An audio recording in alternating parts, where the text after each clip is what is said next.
Hello मेरे प्यारे विद्यार्थियों, कक्षा 12 के ये फिजिक्स का पेपर है भौतिक विज्ञान का, जो कि ये इसका कोड है 346 BCE। आप लोगों के भी प्री बोर्ड एग्ज़ाम में यही क्वेश्चन आएगा, यही पेपर ही आएगा। ठीक है, चलिए देखते हैं। ये फिजिक्स का है, देख सकते हैं समय है 3 घंटा 15 मिनट, जिसका पूर्णांक है 70 नंबर का। ठीक है, चलिए क्वेश्चन की शुरुआत करते हैं।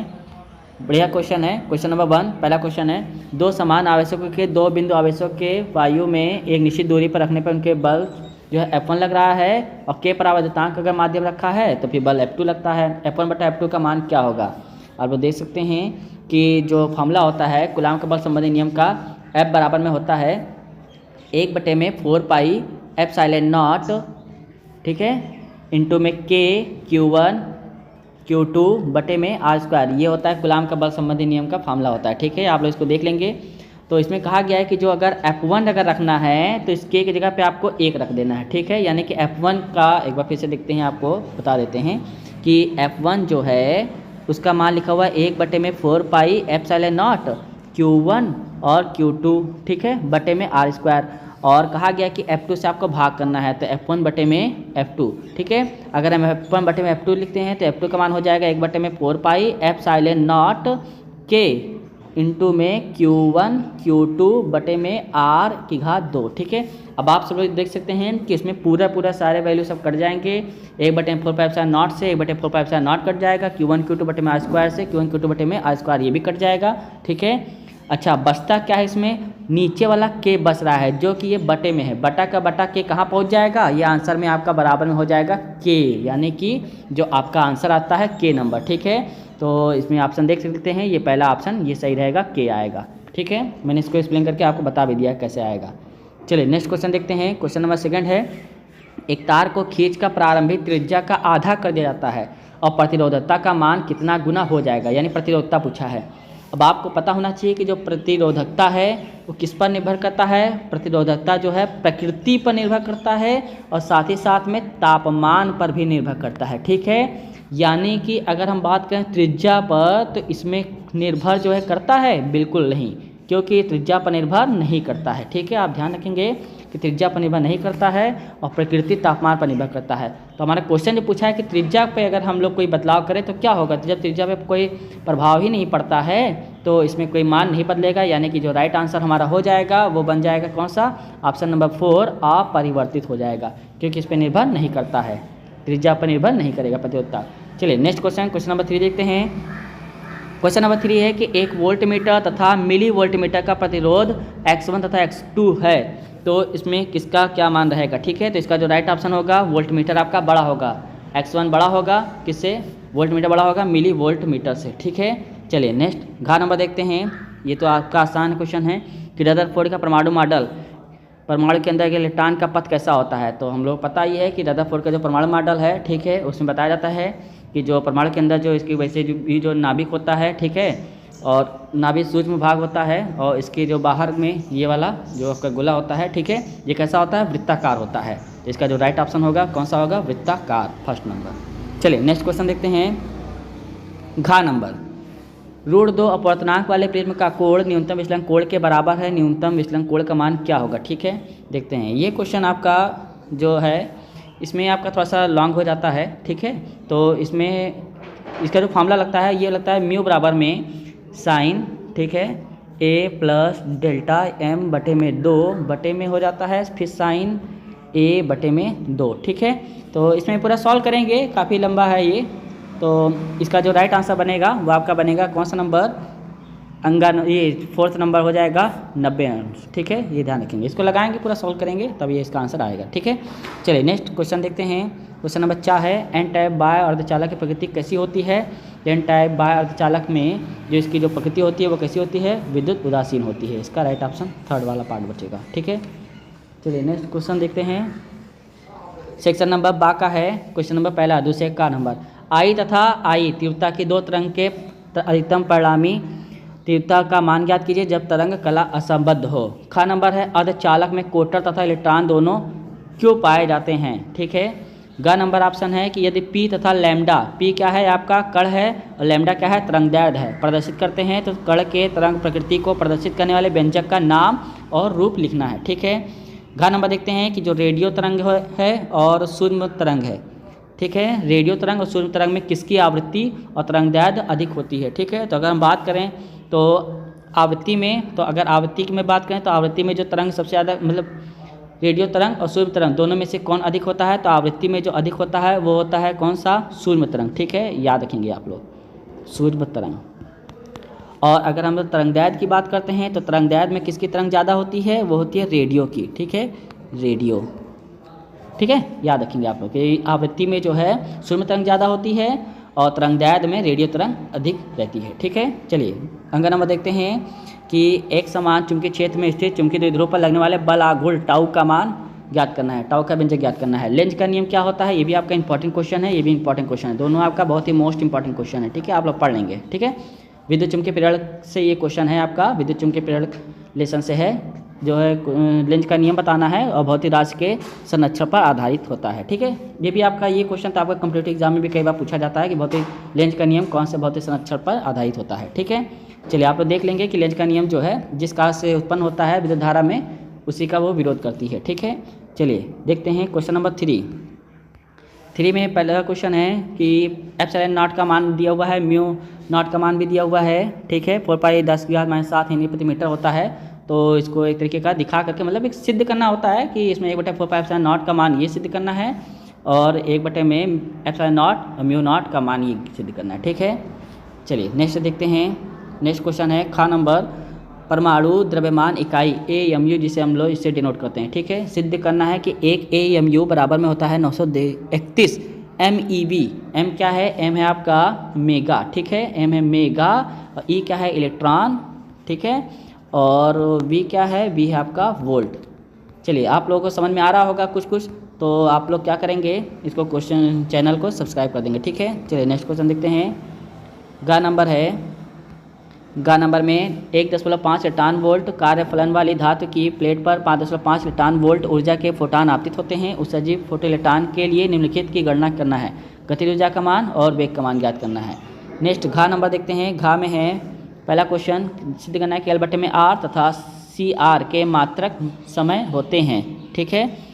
चलिए नेक्स्ट क्वेश्चन देखते हैं, नेक्स्ट है खंड दा का चौथे का नंबर है कि x की दिशा में गतिशील विद्युत चुंबकीय तरंग EMW में विद्युत क्षेत्र समीकरण EY का मान इतना है, ठीक है। तो तरंगदैर्ध्य का मान बताना है, तरंग के वेग दिशा का मान बताना है और इसी से चुंबकीय क्षेत्र B की दिशा और व्यंजक बताना है, ठीक है। तो इस टाइप के क्वेश्चन आप लोग जरूर पढ़ लेंगे क्योंकि ये आपका काफ़ी मोस्ट इंपॉर्टेंट इससे क्वेश्चन बन जाते हैं, आपके प्री बोर्ड में भी आया हुआ है, बोर्ड में भी आने की संभावना है। खा नंबर देखते हैं, खा में है समान वोल्टता के सोर्स से 2 विद्युत बल्ब जिसके प्रतिरोध है इतने 1/2 है, समांतर क्रम में जुड़े हैं, इनके शक्ति 6 का अनुपात ज्ञात करना है। गा नंबर है एक समान चुंबकीय क्षेत्र में गतिमान आवेश पर लगने वाले बल अधिकतम और कब न्यूनतम होता है ये बताना है। गतिमान आवेश पर चुंबकीय क्षेत्र द्वारा कृत कार्य की गणना भी करनी है, ठीक है। घा नंबर में है पहला क्वेश्चन, चालन बैंड बताना है, संयोजन बैंड बताना है, वर्जित ऊर्जा अंतराल बताना है, जो कि R1 की सहायता से ही स्पष्ट करना है आपको, ठीक है। अंगा नंबर ये आपका आ गया, मोस्ट इंपॉर्टेंट हेडिंग है, रिलेशन आपका पड़ता है, ठीक है, जो किरचॉफ और इसमें व्हीटस्टोन सेतु दोनों आप लोग पढ़ लेंगे, ठीक है। व्हीटस्टोन सेतु क्या होता है, इसके परिपथ खींचिए और निम्नलिखित का उद्देश्य लिखिए। संतुलन की अवस्था, अनुपात भुजाएं, संयुग्मी भुजाएं, ठीक है। नेक्स्ट इसी में अथवा लगा करके भी क्वेश्चन पूछा हुआ है कि विद्युत सेल के विद्युत वाहक बल E विभवांतर V आंतरिक प्रतिरोध R को परिभाषित करके उनके बीच का संबंध, ये आपका बहुत ही ये भी मोस्ट इंपॉर्टेंट है, आप इसका डेरिवेशन निगमन कर लेंगे, ठीक है। चलिए नेक्स्ट हम लोग क्वेश्चन देखते हैं, क्वेश्चन नंबर 5वें का नंबर क्वेश्चन है कि तरंग के ध्रुवण की घटना से आप क्या समझते हैं। कार्य से स्पष्ट करना है कि ध्रुवण की घटना अनुदैर्ध्य तरंगों में संभव नहीं होती है, परंतु सेकंड पार्ट है कि अनुप्रस्थ तरंगों में संभव होती है, ठीक है, ये ध्रुवण से है, आप लोग इसको भी देख लेंगे। नेक्स्ट क्वेश्चन देखते हैं कि 2 समांतर धारावाही चालकों के बीच लगने वाला बल और किस दिशा में आकर्षण होगा, कब प्रतिकर्षण होगा, ठीक है। तो आप लोग इसका जो ये होता है फार्मूला ना कि F बराबर में IBL, एक मिनट, जैसे एक है F बराबर में IBL sin थीटा है, ठीक है, और इसमें आपका जो मान निकालना है 2 समांतर धारावाही चालक के बीच लगने वाला बल का गणना करना है, ठीक है। 2 समांतर धारावाही चालक के बीच जो बल होता है वो इस तरीके से होता है, ऐसे प्लेट लगाते हैं, ठीक है, और इसी में 2 आवेश यानी हम लोग देते हैं, ठीक है। तो इसी पर ही आपको जो है इसमें आकर्षण कब होता है, कब प्रतिकर्षण होता है, ठीक है, और इसी का जो निगमन है 2 समांतर धारावाही चालक के बीच लगने वाला बल का, इसका आप लोग निगमन जरूर पढ़ लेंगे, क्योंकि ये निगमन आपका बहुत ही मोस्ट इंपॉर्टेंट है। ठीक है, ए बराबर आई बी एल साइन थीटा से भी करके इसको लगाते हैं, बाकी इसका आप लोग देख लेंगे इसका निगमन। ठीक है, चलिए नेक्स्ट क्वेश्चन देखते हैं। गा नंबर में दिष्टकारी युक्ति, दिष्टकारी युक्ति क्या है? इसमें डायोड दिया हुआ है और प्रवाहित धारा भी दिया हुआ है और इसका मान ज्ञात करना है। ठीक है, चलिए नेक्स्ट क्वेश्चन देखते हैं। जो घा नंबर है, प्रकाश विद्युत प्रभाव के लिए कार्यफलन देहली आवृत्ति निरोधी विभव की परिभाषा सूत्र लिखना है। ठीक है, कार्यफलन जहाँ पे किसी धातु के सदस्य से इलेक्ट्रॉन का उत्सर्जन होना शुरू हो जाता है, ठीक है, तो इलेक्ट्रॉन का उत्सर्जन ही कराना होता है इसमें, तो देहली आवृत्ति और कार्यफलन और निरोधी विभव ये आप लोग पढ़ लेंगे। नेक्स्ट है अंगा नंबर, प्रकाशिक तंतु फाइबर की कार्य विधि किस सिद्धांत पर आधारित होता है? प्रकाश किरण कांच ANG, ठीक है, बराबर 3/2 तथा जल का है 4/3 माध्यमों के बीच संचयित होती है। इनमें सघन तथा विरल माध्यम कौन है? और सघन माध्यम में क्रांति कोण का मान भी ज्ञात करना है। ठीक है, चलिए नेक्स्ट क्वेश्चन देखते हैं। अब हम लोग आते हैं 5वें नंबर पर, हो चुका है, जो कि अब 6ठे नंबर पर आते हैं हम लोग।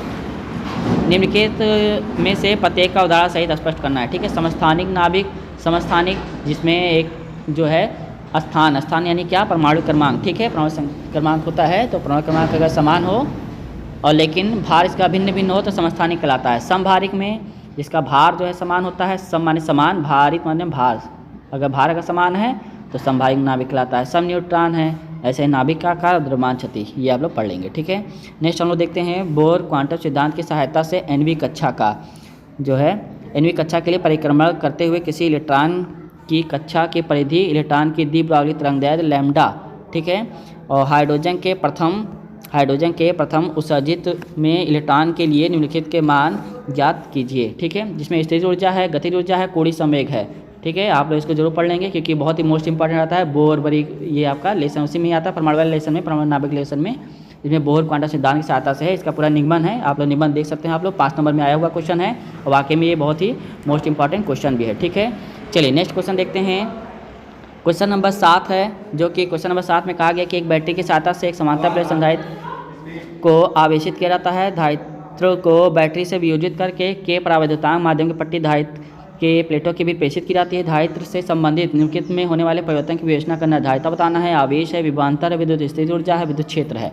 ठीक है, ये आपका देख लीजिएगा, आप लोग इंपॉर्टेंट क्वेश्चन है। ठीक है, नेक्स्ट क्वेश्चन है समविभव पृष्ठ से आया है, मतलब एक ऐसा पृष्ठ जिसपे विभव क्या होते हैं? समान होते हैं। समान विभव मतलब विभव ही आपके हैं एक ऐसा पृष्ठ जिसपे समान विभव पे होता है, तो समविभव पृष्ठ कहलाता है।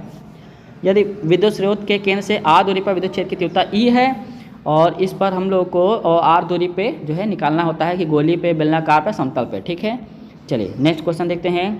Question number 8। ठीक है, क्वेश्चन नंबर 8वां है कि दिए गए परिपथ में प्रत्यावर्ती धारा स्रोत दिया हुआ है, V बराबर में इतना मान दिया हुआ है, V का मान दिया है। ठीक है, आंतरिक प्रतिरोध ये दिया हुआ है और साथ में ये एक हमारा बढ़िया परिपथ भी दिया हुआ है। ठीक है, और बहुत ही इंपॉर्टेंट क्वेश्चन है, ऐसे टॉपिक के आप लोग क्वेश्चन जरूर कर लेंगे।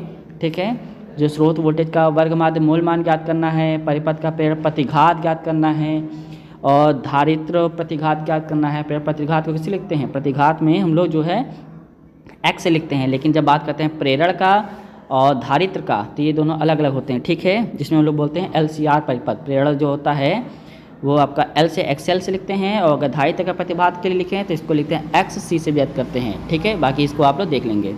और इसी में पूछा है कि परिपथ की प्रतिबाधा को हम लोग किससे लिखते हैं? Z से लिखते हैं। ठीक है, ये प्रतिबाधा है और परिपथ में 4th वाला ऑप्शन है कि परिपथ में धारा भी बताना है। ठीक है, चलिए नेक्स्ट क्वेश्चन देखते हैं। ये भी आपका बहुत ही मोस्ट इंपॉर्टेंट आ गया, आप जरूर इसको बोर्ड एग्जाम में भी पढ़ कर जाएंगे कि स्वप्रेरण यानी कि चाहे स्वप्रेरण है और या फिर स्वप्रेरकत्व, तो इसी को हम लोग बोलते हैं स्वप्रेरक गुणांक भी बोलते हैं, और अन्योन्य प्रेरण और अन्योन्य प्रेरकत्व यानी अन्योन्य प्रेरक गुणांक। ठीक है, तो इसमें से आपका बोर्ड एग्जाम में भी काफ़ी आने की संभावना होती है कि स्वप्रेरक गुणांक और अन्योन्य प्रेरक गुणांक। ठीक है, ये दोनों क्वेश्चन आप लोग जरूर पढ़ लेंगे। ठीक है, ये आपके क्वेश्चन इंपॉर्टेंट बनते हैं और इसी में आपको सिद्ध करने के लिए भी इसमें अलग से दिया गया है। ठीक है, चलिए नेक्स्ट हम लोग क्वेश्चन देखते हैं।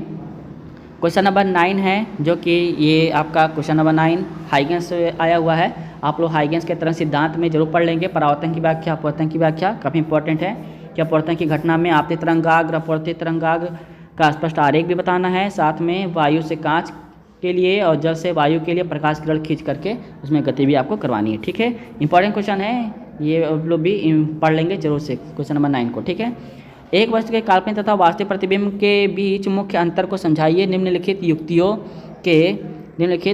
के सामने उनकी फोकस दूरी के बराबर दूरी पर रखी वस्तु के प्रतिबिंब की स्थिति लेंस तथा दर्पण के सूत्र का प्रयोग करके ज्ञात करना है। ठीक है, ज्ञात क्या करना है कि उत्तल लेंस ज्ञात करना है। ठीक है, जो कि पहला पार्ट इसमें है उत्तल लेंस ज्ञात करना है, सेकंड पार्ट है अवतल लेंस ज्ञात करना है, थर्ड पार्ट है उत्तल दर्पण और फोर्थ वाला पार्ट है अवतल दर्पण। ठीक है, ये लेंस और दर्पण के सूत्र का प्रयोग करके ही आपको बताना है। इसमें आप लोग जो है लेंस वाला पार्ट का निगमन भी तैयार कर लेंगे। ठीक है, बाकी आपका लास्ट में आप लोग दे सकते हैं कि कुछ ऐसे हमारे जो भौतिक राशियां हैं जिसकी नियतांक आपको याद नहीं अलग से करना पड़ेगा, ये इतना मान दिया होता, बाकी को आपको अलग से याद करना पड़ेगा। ये द्रव्यमान है, आवेश का मान दिया है, प्लान नियतांक दिया है, निर्वात प्रकाश चाल है, 1/4πε नॉट का मान दिया है। यही क्वेश्चन आपका पूछा भी था इसको सिद्ध करने के लिए, अभी आप पहले मैंने बताया था। एक ईवी मतलब इलेक्ट्रॉन वोल्ट का मान दिया हुआ है, रिडबर्ग नियतांक है, निर्वात की वैद्युतशीलता है, एप्सिलॉन नॉट है, न्यूट्रॉन का द्रव्यमान है और निर्वात की चुंबकशीलता है। ठीक है, बाकी आप लोग चैनल को सब्सक्राइब कर लेंगे ऐसे ही, और जितने भी एग्जाम में आए हुए क्वेश्चन हैं ऐसे ही बाकी क्वेश्चन से रिपीट होते हैं। ठीक है, चलिए देख लीजिए, धन्यवाद।